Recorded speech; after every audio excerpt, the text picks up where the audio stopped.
question is, you said that we need a true guru who will help us understand scriptures or who will give us directions. So these days there are so many avenues of getting information. There are so many people who are willing to share their views with you. So how do you identify somebody who is a genuine guru? I mean, Sri Maharaji always said that sometimes a true saint would act in ways that is beyond your comprehension. So a guru may act in ways that may seem contradictory to us. So how do we recognize who is a true source of knowledge and who is not a true source of knowledge? Thank you. Just like the scriptures are divine, similarly, the Guru is also a divine personality. When we try and evaluate the Guru, it is with our material intellect. So the material intellect cannot think beyond its scope. It's like the frog in the well has always experienced its well. It has no realization of the world outside the well. Similarly, our intellect, habituated to anger, greed, selfishness, has only got that experience as the reference point. So when we endeavor to find saints, we use our own material reference point. However, until we truly find the saint, our endeavor for God realization will not bear complete successful results. So how do we then find a God realized saint? That's her question. The first thing is, the true saint doesn't give us material rewards or benefits. We people are looking for material blessings.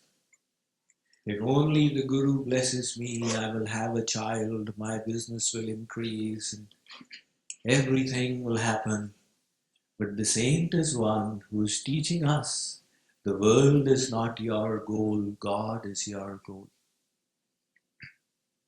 The second point is, it's not on the basis of miracles that you recognize somebody as a saint.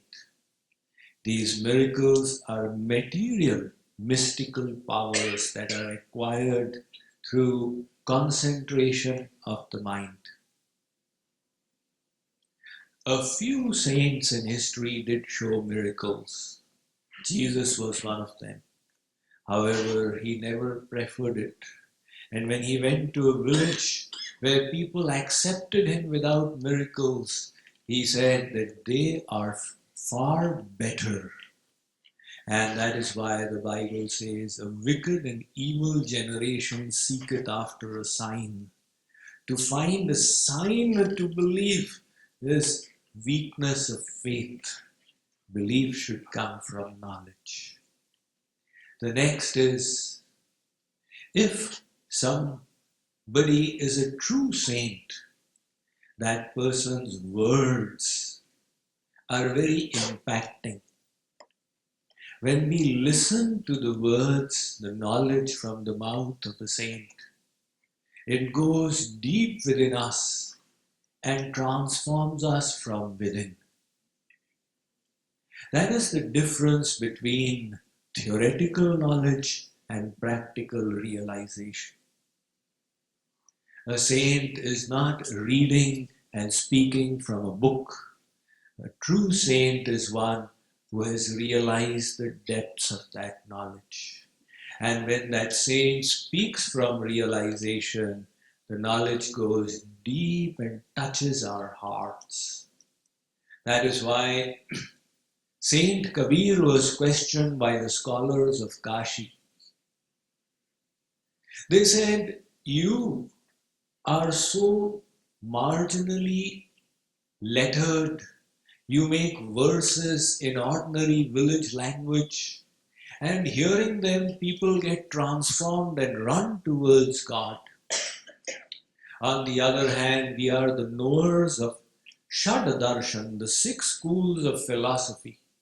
And despite our tremendous effort, nobody is transformed, nobody moves towards God.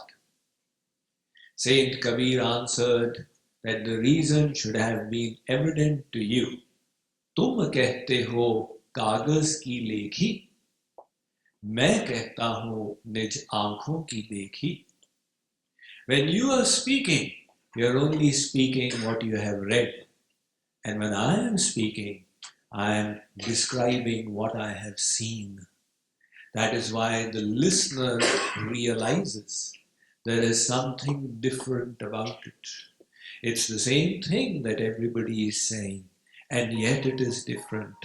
That is the power of the Vani, the words of the saint. The next point is, whatever doubts we have on the spiritual path, these can never be resolved by theoretical learning. But if we place them before a saint, a God-realized saint easily resolves them and brings us to the point of understanding. The first job of the saint, the guru, is to fill the disciple with true knowledge. Because when theory is clear, the practical will be automatic. And the next point is, if we associate with a true guru, we automatically experience from within detachment from the world and attachment to God. Detachment from the world and attachment to God, this automatically happens in the association of a saint. It's just like a fire. If you are away from the fire, you are feeling cold. You start moving towards the fire, you experience the heat of the fire. So the God-realized saint is a ball of God consciousness. When we associate with such a saint, we are automatically swept by that God consciousness.